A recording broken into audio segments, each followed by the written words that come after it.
Stand by. Attention on deck.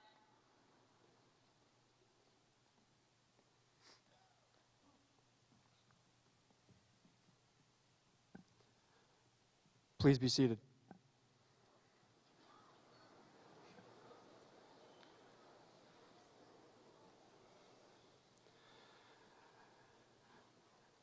Good evening, ladies and gentlemen. My name is Lieutenant Commander Scott Larson, and I have the honor and privilege of serving as the Deputy Director of the Vice Admiral James B. Stockdale Center for Ethical Leadership here at the U.S. Naval Academy. Tonight, on behalf of the Director of the Stockdale Center, Colonel Art Athens, United States Marine Corps retired, it is my pleasure to welcome you to the William C. Stutt Ethics Speaker Series. Mr. Stutt, for whom the lecture is named, is a 1949 graduate of the Academy, where he led it on the varsity lacrosse team. He served honorably in the Navy for 5 years and then began postgraduate work at the prestigious London School of Economics. He then went on to earn a master's in business administration from the Harvard Business School. Mr. Stutt joined the investment firm of Goldman Sachs and eventually became a limited partner in this globally recognized firm. Mr. and Mrs. Stutt established the speaker series in 2005 because they understood the importance of thinking deeply about ethics, character, and leadership while one attends the academy and especially before one enters the fleet and the operating forces. Tonight is an opportunity for all of us to fulfill the Stutt's vision as we listen, reflect, and take action.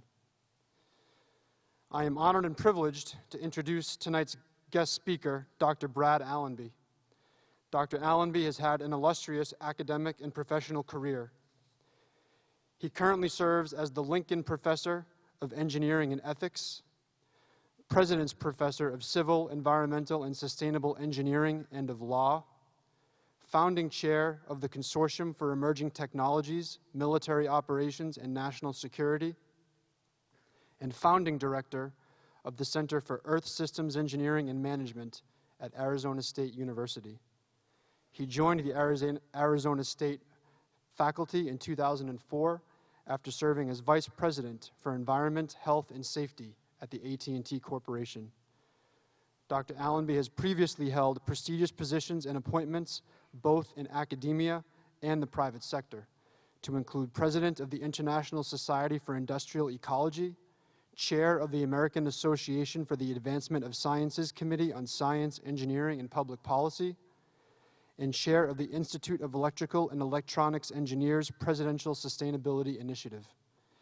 He is currently a Fellow at the American Association for the Advancement of Science, the Royal Society for the Arts, Manufactures, and Commerce, and a Batten Fellow in residence at the University of Virginia's Darden Graduate School of Business. Dr. Allenby has also served as a Fellow at the U.S. Naval Academy Stockdale Center, so welcome home, sir, from 2009 to 2010, an AT&T Industrial Ecology Fellow from 2007 to 2009, and as a Templeton Research Fellow from 2008 to 2009. His areas of expertise include emerging technologies, especially in the military and security domains, design for environment, industrial ecology, sustainable engineering, transhumanism, and earth systems engineering and management. In 2008, he was selected by the Carnegie Foundation as Arizona Professor of the Year, and in 2012, he was appointed as a President's Professor at Arizona State.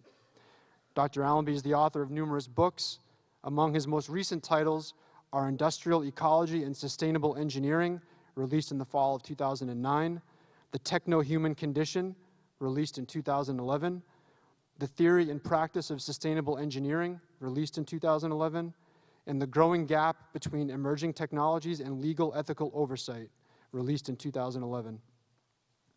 Dr. Allenby earned his Bachelor of Arts degree from Yale University, his Juris Doctor and Masters of Arts degree in Economics from the University of Virginia, and his Masters of Science and PhD in Environmental Sciences from Rutgers University. We are extremely fortunate to have Dr. Allenby with us this evening to address a timely and critical topic, and one that could well emerge as the most ethically provocative and consequential issues confronting our armed forces in the 21st century. That topic is ethical leadership in the design of future warriors. Please join me in giving a warm welcome to Dr. Allenby.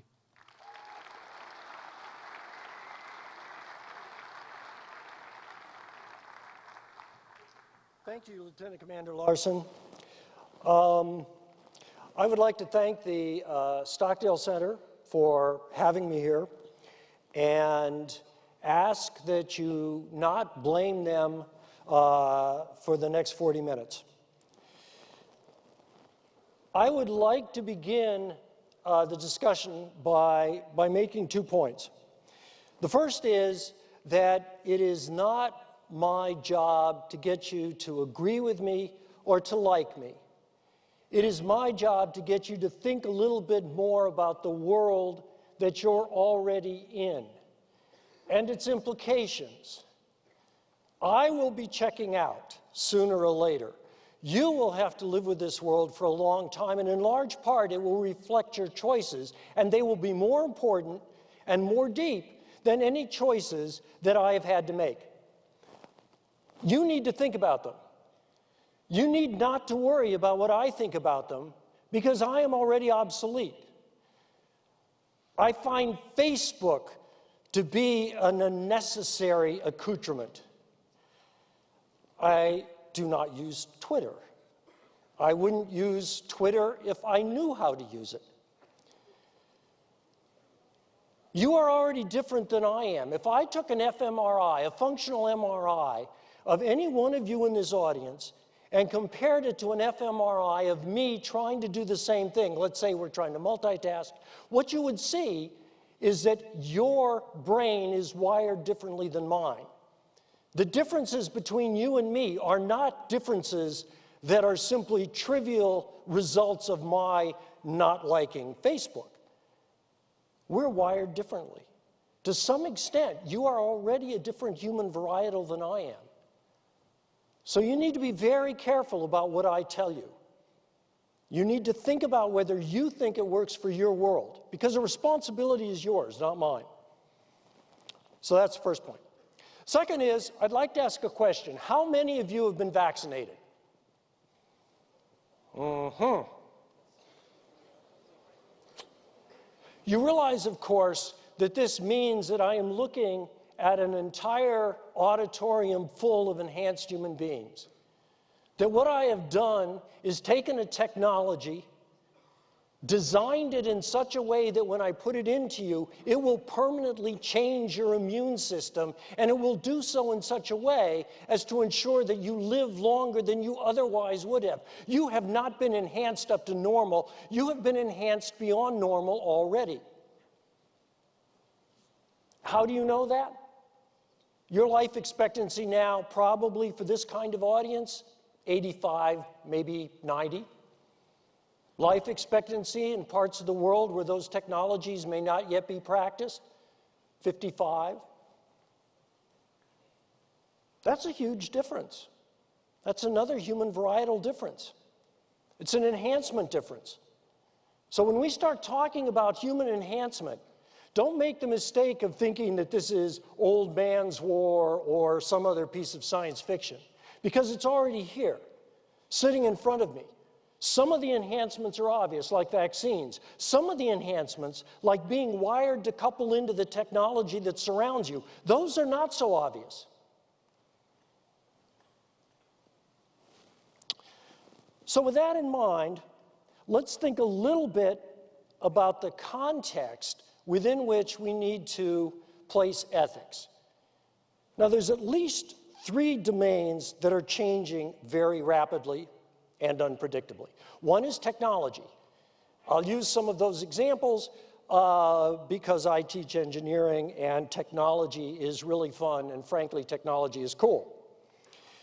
The second is pervasive institutional and cultural change. A lot of this is extremely uncomfortable, and some institutions are doing better than others at learning how to adapt. If the rate of technological change is indeed accelerating, but the institutional and cultural rates of change do not, then eventually what you are going to have is what is technically known as a train wreck.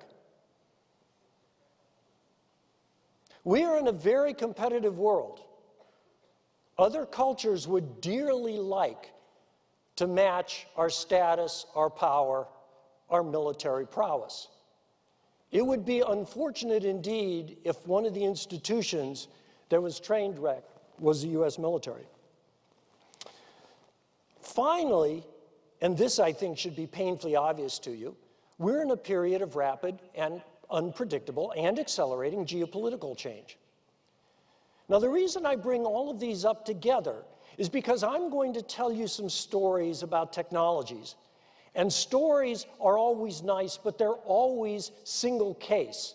What the stories themselves will not tell you is that change is pervasive across virtually every important domain that you're working in today. And that most of your education and most of your experience cannot and will not prepare you for the changes that you're going to have to deal with as professionals, as representatives of the United States, and as individuals. So that's part of what we're going to talk about today. But think about it. How could I come in front of you and purport to talk about ethics if I didn't recognize the kinds of environments you're going to be working in? Because it is going to require a different kind of ethics, one that perhaps we have not yet fully invented. So what are some of the straws in the wind that are worth pointing out? Well, most of you probably know that there are doctors at Harvard, Stanford, medical schools, other places that are convinced that the first person to live to 150 years with a high quality of life has already been born in this country. That's a scenario, but it's a fairly probable one. If that is true, then you're going to have a lot longer life than you otherwise think you might. You're not going to have my life. I plan on checking out in 10 or 20 years. You're going to have a much, much different and longer life.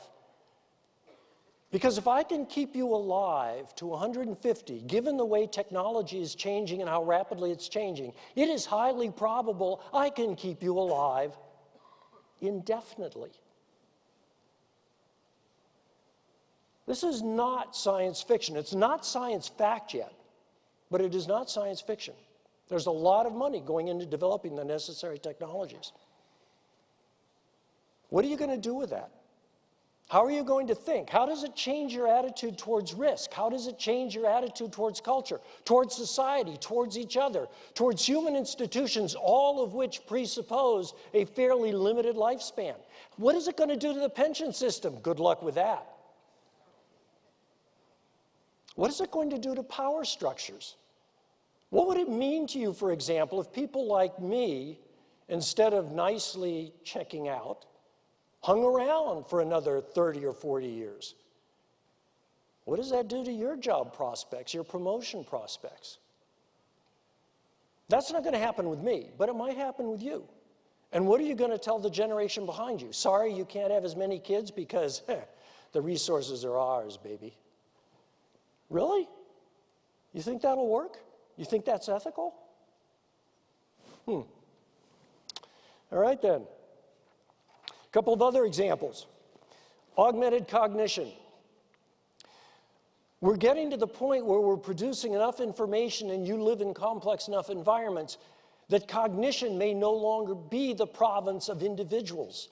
We may need to have integrated techno-human systems that do much of the complex thinking for us. If you think about it, that's simply another way of saying, have you looked at your weapon systems lately? Because that's what they do. Let's take a civilian example, General Motors. General Motors is building augmented cognition cars that will learn how to, by and large, drive themselves. Why are they doing that? They're doing that because they look at me and they realize that within a couple of years, my incompetence will become evident to everybody, including traffic policemen. Which means, unless they figure out how to make the cars smarter, they're not going to be able to sell me another car.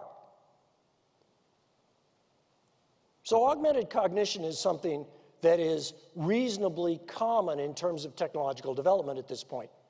But what does it mean in military situations? What it means is you're going to be in situations that are so complex, so rapidly moving, so rapidly changing, that you're going to have to rely on technologies that have a part of your cognition floated into them.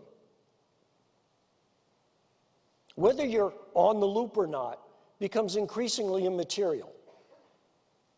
Lethal autonomous robots. We're having a little war game session up at the hotel, and people are talking about lethal autonomous robots. It's going to be very hard to avoid going towards them. Why? Well, a number of reasons, including the fact that it's going to be harder and harder to attract the people we need, the younger people we need into the military, because there's not going to be as many younger people. But it raises a lot of issues. One of the fundamental drivers for that kind of technology is, in fact, complexity, irreducible complexity. We talk about it, my generation, but we've never really lived it. We don't understand it. More importantly, we don't know how to work with it in ways that are ethical, responsible, and rational. But you're going to have no choice. You're going to have to figure out how these systems work. What other good news do we have? I'll give another two examples which I think will make the point. One is geoengineering. Most of you know that global climate change is thought by many to be a significant issue facing the world. The idea that the technologists have come up with is that we're going to create geoengineering technologies that will allow us to either float some of the incoming radiation out into space, putting up clouds, putting up aluminum balloons. That was Lawrence Livermore's idea, blocking sunlight in some way from reaching the Earth, or we're going to start collecting CO2.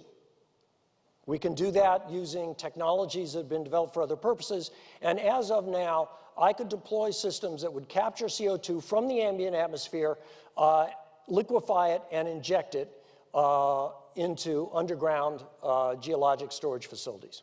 Is this technology real? Yes, it is. All pieces of it have been proved. Is it expensive? Yes. Is it energy favorable in that I don't need to use as much fossil fuel energy to capture the CO2 as I do to energize the system? Yes, it's energy favorable. But notice what it does. What's our solution so far been to global warming? Just say no. It didn't work with drugs. It's not working with global warming. What's our backup plan? We didn't have one. So now we have geoengineering technologies, very potent technologies that we're going to deploy. Well, let's think a little bit about what some of that may mean for you. So let's suppose that I want to start capturing CO2. What's my first question going to be? What kind of atmosphere do you want? What kind of world do you want? You want one about 280 parts per million equivalent? That's about 1970s. You could have a cooling problem. Last time we were there, I can't remember if it was Time or Newsweek in the 1970s, they had this glacier advancing on New York City. Turned out nobody cared. Do you want that world? I'll give you that world. But if I give you that world, you're really going to screw Canada and Russia. Which raises the underlying question. How do you weaponize these systems?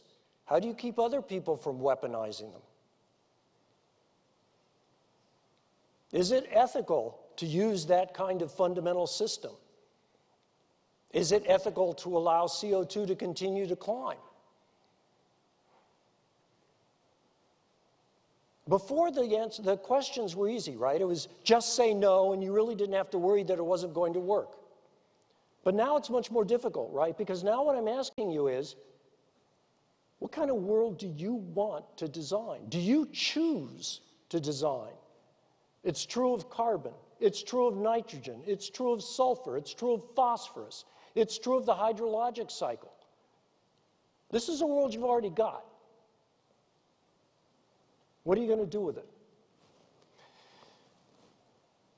Now, fortunately, or unfortunately, it is not just the world that has become a design space, because that's essentially what I just told you. It's also you. Go back and think about Adam Smith's pin factory, right? Adam Smith said, you know what, if we do division of labor among blue-collar workers, we can create a lot more pins. And of course, capitalists went, oh, wow, that's really cool, and they started doing blue-collar division of labor. Then along comes railroads, very complex hierarchical structures. Militaries begin to move into being much more complex, and you begin to need specialists. So you get, in the case of railroads, lawyers, accountants, managers, professional managers, things of that sort. So you differentiate white-collar labor. But now I'm needing much more efficiency in my military operations because I'm going to have less people. So what's the obvious next step? The obvious next step is to design the human. We're moving towards this primarily in two spaces. It's a very clear trend, but primarily in two spaces. One is sports, and the other is military. Pharmaceuticals, I'm sure you've all heard of pharmaceuticals that are being designed that will help control memory. We're doing that to control PTSD, that will control your sense of risk, all kinds of really interesting pharmaceuticals, but at least they wear off. We're also looking at things that are much more complex. DARPA, for example, is funding programs where people will be directly wired into a walking bipedal robot. Why do you use a bipedal robot? You use a bipedal robot because our brain is structured in such a way as to be able to couple to the physical structure of that form. And we've done monkey experiments where monkeys running at Duke have kept robots running in Japan by being directly hardwired brain to robot and keeping the robot running. These are all in the literature. But obviously, if I can wire you into a robot, if I can wire you into a bipedal form, I can begin to think about wiring you into other things. We have people at my university that are working on this, and I have reached an agreement with them where I will be the first person they wire into an F-35. The next time there is a traffic hang-up at Newark, it's going to be a very different story. What is the problem with that? What does it mean to have a human brain wired into an F-35? What does that do to your brain function? We don't know. I suspect we'll find out during your career at some point.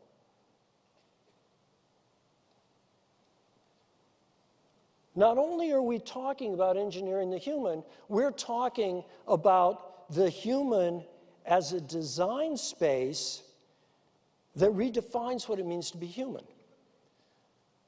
When we have done experiments with monkeys and we have wired them into, for example, remote wireless arms, and when we take that wireless arm from the monkey, it exhibits exactly the same symptoms as it does when an appendage is taken from the monkey, a physical appendage, an arm. As far as we can tell, the self, the way the monkey conceptualizes it, has been extended to that mechanical arm. We see somewhat the same in the few people that have begun to turn themselves into cyborgs, that have put technology intimately in contact with their brains. So then what's human? Where do you stop being human? We've developed robots where the intelligence in the robot is provided by rat brain tissue. Ratbots, if you will.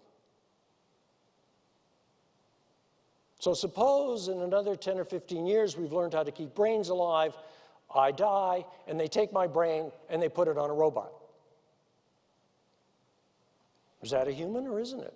Suppose it thinks the way I do. Suppose it has the same sense of self that I do. These are difficult questions. And they're questions that are going to be very real during your experience. So I want to just raise a couple of issues that these kinds of technologies, designing the human as a warrior, might raise for you. Suppose, for example, that, let's pick a couple of things. I have a suite of technologies that I will give you access to when you become a member of the military, including things like I'll genetically engineer you to see in the infrared and in the ultraviolet. There are people that have already done this, not through genetic engineering, but through the use of computer-brain interfaces. And it appears the brain is flexible enough to handle this. I will give you the ability to couple far more tightly into technologies. You can use it during duty hours to help you manage complex technology systems. And after duty hours, I think you will find that your games are much, much more entertaining. So I offer you this package. Is it ethical to offer you that package to draw you into the military? Is it ethical to say, I will give you this package when you're in the military, and then when you leave, take it away from you? Suppose I don't take it away from you. Suppose that military personnel become permanently enhanced over civilian personnel. How stable is that situation? How long will that last? What kinds of politics go along with that? Does it mean that the NCOs and the officers need to be at least as enhanced as the people they're leading? Right now, as you know, at least in the Army, when I was in the Army, virtually all officers got airborne training simply because that made them a little bit more enhanced than some of their enlisted men. Unless, of course, you got to a really good unit and then you had to go out and do things like Ranger training. But always there was the thought that the officers and NCOs needed to be at least as good as the people they were leading in terms of enhancements. Are we going to keep with that? And is that going to break when people start getting enhanced in very, very different ways? When do I draw the line between you and the machines you become a part of? What are the ethical implications of that? How many of you would even be comfortable with that? At a guess, probably not many. It's okay to want to be part of an F-35 because it turns out you got to buy your own F-35, which puts an automatic limit on the process. So what are some of the things, the thoughts that I would leave you? I want to leave some time for questions. And there's a lot of cool technologies that we haven't begun to talk about. But remember, the point about the technologies is they're evolving across the entire frontier of technology. So this is not just a story of this technology or that technology, or wouldn't a telepathic helmet be cool? Most of you probably know DARPA is funding telepathic helmet technology. We can talk about that if you want during the questions. All of these technologies are combined with the fact that the underlying assumptions behind our legal structures, behind our institutional structures, are changing rapidly. Simple thought experiment which indicates that. Think about if you've gone through the kind of training that you're going through, and you get out and you find out that what you're supposed to do is hire a bunch of cyber people who are living on Skittles and Coke, and you need to bring them into the hierarchical structure of the Navy. They need to come up to Navy standards. How's that going to work? So what are some of the things that one can think about in responding to a world where the world itself is a design project, where the people in it are design projects? Well, one thing is I think, fairly clear. You need to have a very strong ability to adapt quickly and agilely. As fond as I am of the U.S. military, this has not always been the case with military organizations. It's not a question of just changing the way institutionally you do a thing or two. It's a question of being open to much more rapid, continuous change, which is very uncomfortable, particularly if you're used to a rather rigid and structured institutional life. You're going to have to personally become much more agile. That's going to be hard. It always sounds easy, but it's much harder than you think.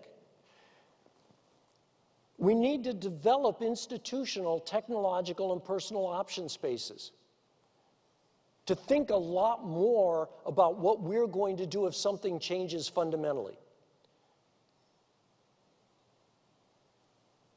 That's very hard. That clearly needs to be done, and it needs to be institutionalized. So in some ways, what you need to do is institutionalize the agility and the ability to adapt to unpredictable and uncertain changes when everything is contingent. Because I can't give you ethical rules for the world you're going to live in. Most of us like our ethics and rules because it's easy. Most of us forget that the first thing that happens if you have rules is you've got to break them if you're ever going to get anywhere. So if you're working as a commercial airline pilot and you're mad at your company, the best way to bring it to its knees is to work to book. That means follow the rules.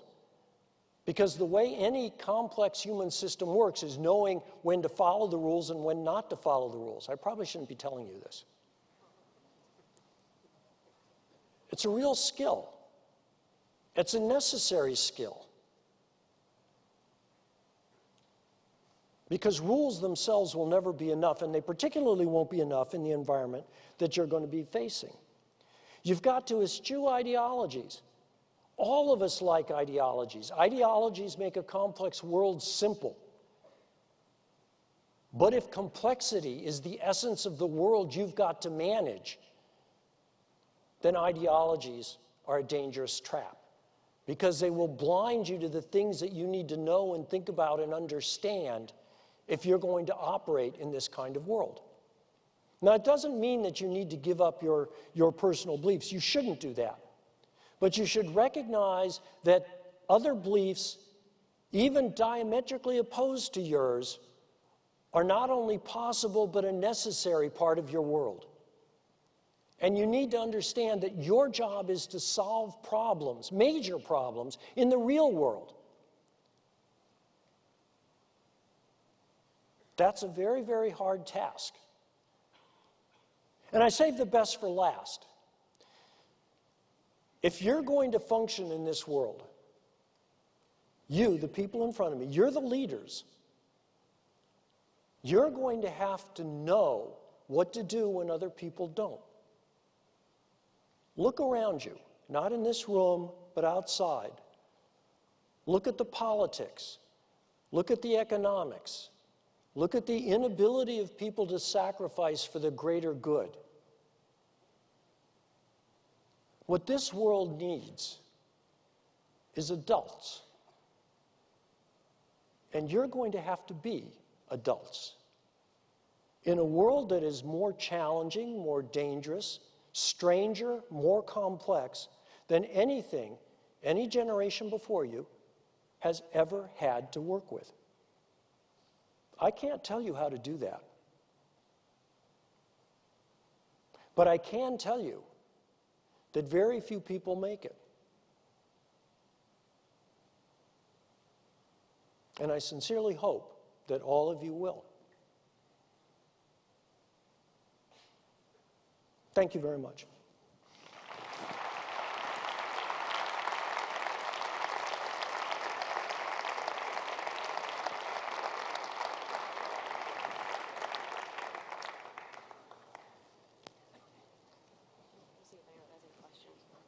Okay. Well, I've got one for myself, but go ahead. Let them ask first. If anyone has any questions, they can move to the microphones at this time.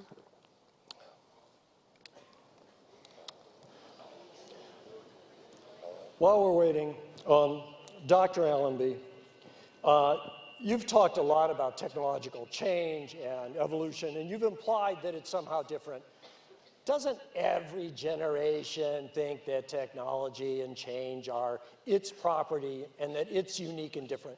The answer to that is yes. I think at this point, though, there's a couple of things that indicate that this might indeed be a unique period. One is the fact that the human is now a design space far more fundamentally than it ever was. From the genomic to the proteomic to our connection and coupling to technologies, all of this has accelerated profoundly and will continue to accelerate. So for that reason alone, this is a different period. But more than that, I think the fact that we now have 7.5 billion plus or minus on this planet, all of whom want a better life, that makes it very, very difficult because we're balancing the human, the planet, and the systems in between in ways that we've never had to. Sure.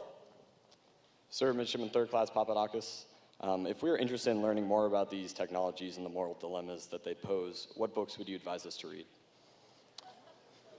That's a very good question. I will give you a couple of books with the caveat that they all have major failings. One of them is Kurzweil's book in 2005. Do you remember the name of that, George? No, it's not the singularity. The singularity is near. That's what it is. Now, with Kurzweil, you have to be careful because Kurzweil believes fervently in something called the singularity. That is that in about 25 years, what we're going to see is humans basically becoming swept up in a tide of change that is so great that nothing we believe now will exist beyond the singularity. It's pushing it. But he has a lot of good information in that book about how rapidly technology is changing. A lot of good data and a lot of good graphs. So read it for the data and the graphs, not for his somewhat enthusiastic support of the singularity, as it is called. Another that is approachable is Radical Evolution by a fellow called Joel Garreau. And without being too pushy, I would also recommend a book by a fellow called Allenby and Dan Sarowitz called The Techno-Human Condition. Thank you, sir. You're quite welcome. Sir. Good evening, sir. I'm Leonard Donovan from Third Company. Thank you for joining us and speaking to us. But my question is, from what you've told us thus far, the game is changing and changing dramatically. Our ethics have kept us grounded morally and ethically over a long history. So the question becomes, which changes or has precedent? Our ethical backbone or the natural right to knowledge and the pursuit of it? So let me see if I nail this. I think the question of knowledge and ethics is a very difficult and complex one. I think that at this point, part of the problem we have is that the pressures pushing us towards more knowledge and evolving our technology are so great that if we, for example, decided we didn't want to do it ethically, it would be very hard to stop the technologies because they're being pushed by very powerful forces, not out of evil intent or anything, but simply because they have an enormous amount of cultural inertia. The ethics side of technology is a very difficult one right now because technology used to be somewhat of a European and American playground. But now we're in a world where most of our competitors are not only developing technology, but realize that it's critical to their success, so that it's not just our ethics, but it's other ethical systems which become engaged in a discussion of how to control technology. Is that a good answer? Ask me again if... No, that does answer the question, though. Thank you, sir. I appreciate it. My pleasure. Yes? Good evening, sir. Third class Bobel. I was wondering what you would think regarding the future developments in things like psychiatrics, memory altering, and a cure for mental conditions like PTSD. That actually turns out to be a fascinating area. There are a lot of technologies that are being worked on to cure PTSD and in civilian populations, traumas of various kinds, psychological traumas. One thing to understand about a lot of these technologies, though, is that we may work on them for one reason, but that does not mean they aren't more widely applied. So a drug that helps us manage memory, which is under development, would be very useful in helping us manage PTSD. The difficulty, of course, is that once I learn how to manipulate memory, I've gotten a lot more than simply a cure for PTSD, a lot more for good and perhaps a lot more for bad. The technologies, most technologies tend to be developed for medical reasons. And there's at least a couple of reasons for that. One is that's where some of the money is. to help you develop the technology. And the second is, it always sounds a lot better to say, I am working on a medical technology rather than saying, I am trying to destroy the world as we know it. The PTSD drugs will give us, I hope, a way to help people who suffer from that kind of impact. The thing that we need to be cautious about is what else it gives us the ability to do, and knowing about that so that we can help manage that through regulation, through at least public dialogue. Thank you, sir. My pleasure. These are excellent questions. Sir, Midshipman Third Class Aiken. My question is, you've offered a lot of challenges that are going to face our generation via technology, and I was just wondering, in your life experience, have you seen your generation dealing with similar development of technology challenges, and what techniques could you provide for us to use in the future to deal with our own challenges? Well, one of the obvious challenges, of course, was the threat of nuclear war, which and remains probably the major challenge to sustainability of our cultures as we know it. I mean, global climate change will adapt to that. It'll be hard, but adaptation is possible.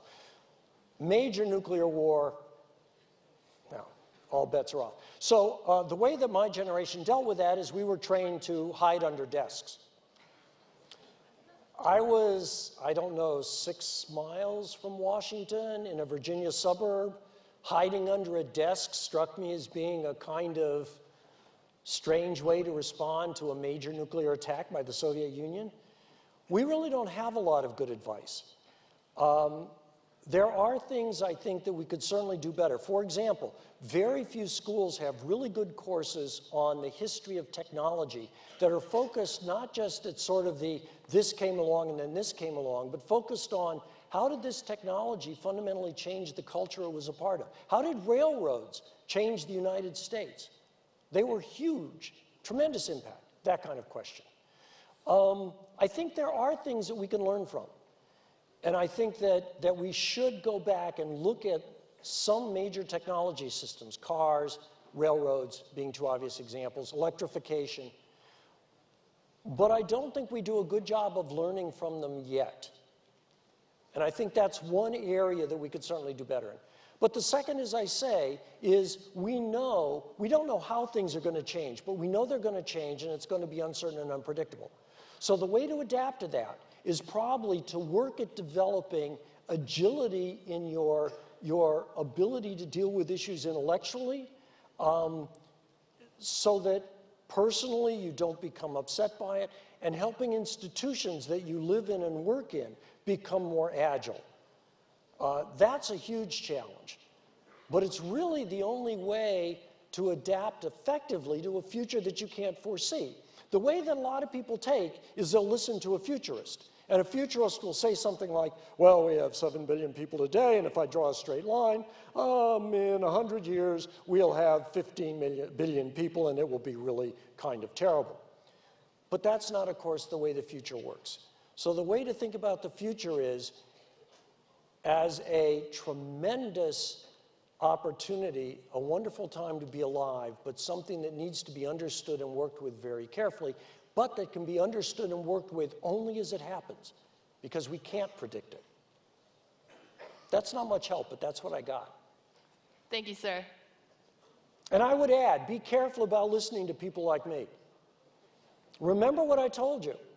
I have never lived in the world that you're going to have to live in. I have never faced the challenges that you're going to have to face. So you can listen to me if you want. But I would take the good things and I would throw out the bad things based on your experience. Yes? So, Midshipman Third Class Zihan, I'm a foreign exchange student from Maldives. I don't know how much you know about Maldives, but for the sake of the audience present, I'd like to provide a little bit information about Maldives. Maldives is a little island nation in the middle of the Indian Ocean. It's 1,190 islands with a maximum elevation of 1.5 meters above sea level.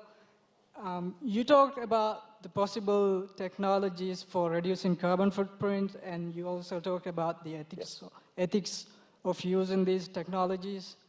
So, and the science predicts that my country will be underwater within 50 years. So what would you say about the ethics of using these technologies to stop global warming? I think that's a very good question, and I think it's important that that perspective become part of the dialogue in other countries. The technologies I mentioned, the geoengineering technologies, at this point are extraordinarily dangerous. There's basically two kinds. One captures carbon, one reflects incoming solar radiation one way or another. So you spew sulfur into the atmosphere, it nucleates cloud particles, and the clouds reflect energy back, which allows you to reduce the ambient energy of the atmosphere. The problem with the reflective ones, the solar radiation ones, is that you don't reduce the amount of carbon in the atmosphere so that, for example, the ocean continues to acidify.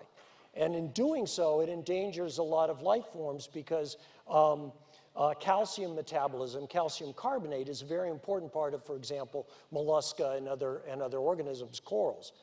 So in order to begin to address climate change, you need to use the carbon capture technologies, the things like the spraying sodium hydroxide into the atmosphere. It captures CO2. You strip the CO2 off the sodium, regenerate the sodium hydroxide, liquefy and inject the CO2.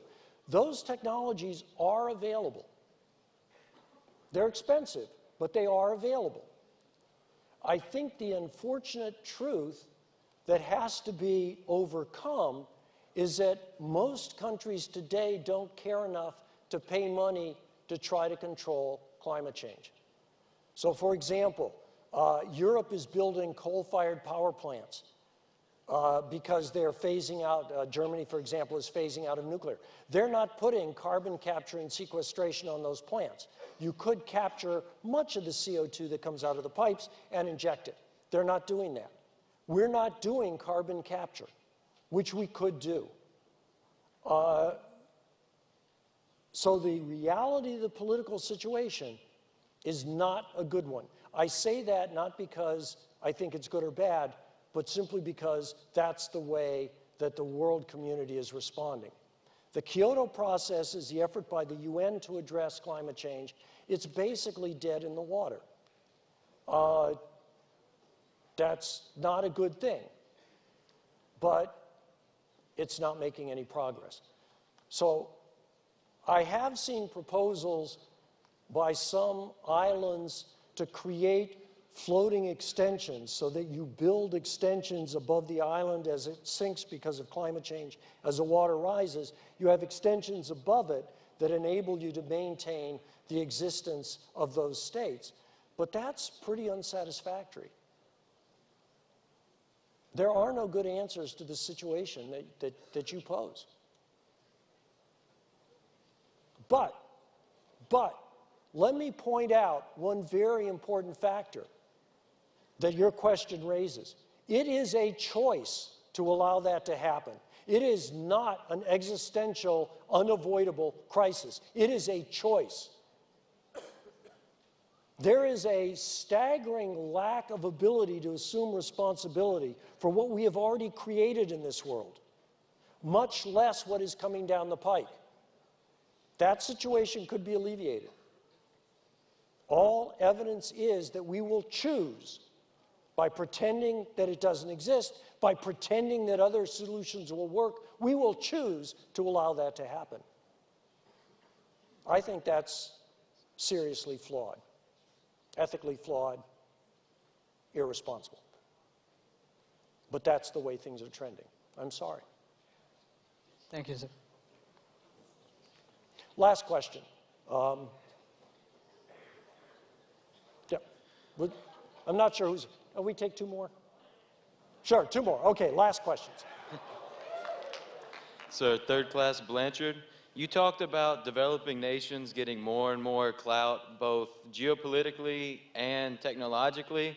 And a lot of these nations have very different ethical systems than us. How do you see American society and ethics being able to adapt to these new developments as opposed to someone like China? Yep. I think it's going to be very hard. That's one reason I suggested that folks like you are going to need to take leadership roles perhaps more sooner and in different ways than you thought. Because I think American society, like a lot of countries, is becoming very concerned about change. If you think about how you would react to change, not just changes that are cool, like you got a new app that really rocks, but I mean changes that undermine your culture, your social assumptions, changes that seriously damage what you thought this country was about, which is part of how the Tea Party responds, right? Part of their concern is that their country has left them. That's their perspective. Whether you agree with that or not, it's a very real, very emotional, and very powerful fear. Now, if more and more of the country begins to go that route, our ability to adapt is going to be very attenuated. Just when we need more rational, common sense thinking and more ability to deal with change, we're going the other direction. That, I think, is a problem. Now, other countries are dealing with sort of similar issues, but I will say that I've talked to people that are fairly high up in China, and they're comfortable that they're going to win in part because Americans will not be able to adapt to technology. We like most technologies, but we get freaked out by too much change, and their feeling is that since they have a little bit more of a command and control, at least arguably, that they're going to be able to adapt better. So that's a very good question, and I don't know how well Americans are going to be able to adapt. I'm concerned about the inability of Americans to take more responsibility for themselves and to be more willing to work together for the common good. I think that's probably not a really good trend. Thank you. Ask something I can be optimistic about. Sir, third class gets. You mentioned that as technological growth accelerates, the ability to stand solely on moral ground may decrease. How do you propose an institution such as the military, which identifies itself principally on moral excellence, can cope with this? Very good question. So the opposite of rule-based morality is not relativism. Because if you go to relativism, eventually you end up in some kind of postmodernist swamp that nobody really understands. Yeah, well, Mao had some problems, but man, you ever had good noodles? Yeah, come on. The issue, I think, is whether or not we can develop adaptability to new circumstances that preserves what it can about our morality while learning to adjust in terms of the way it's applied. That's very fuzzy. Let me give you an example. Excuse me. Suppose we have two cultures, and a parent dies in this culture and a parent dies in this culture. And in this culture, the parent is put in a wooden box and put underground. And in this culture, the brain of the parent is eaten at a banquet. Now, our immediate response is, wow, what a bunch of unethical. No, both of them are upholding a fundamental human belief that the death of a parent needs to be respected and honored and they require a rite of passage. Both of them are doing it in a very different way, but the underlying emotion, the underlying morality is the same. So I think part of what needs to happen is we need to get better at understanding our own morality so that we know what matters and doesn't matter. Why does this become important? Well, I've just told you, you're going to be looking at a world that is redesigning the human. You have to do that morally or it's going to be a mess. We've tried those other routes before. How is that going to happen? How is the morality going to work? I actually think the Navy is in a better position than a lot of other institutions to be able to do that, because traditionally the Navy, and I say this as an old Army guy, the Navy is the force that has had to go out, travel the world, meet other people, work with other governments.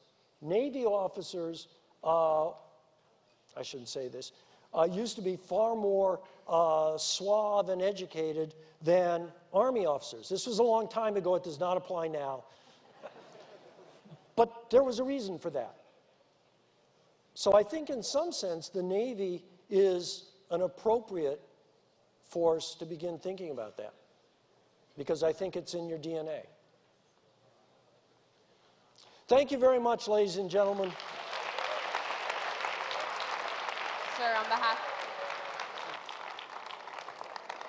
on behalf of the Stockdale Center and the third class midshipmen, I'd like to present you with this gift. Thank you for speaking to us. Thank you very much. Thank you. Appreciate it. Please rise for the departure of the official party. Sir, if you'd like, you can stay at the reception. I trust I'm allowed to tell you that you guys rock.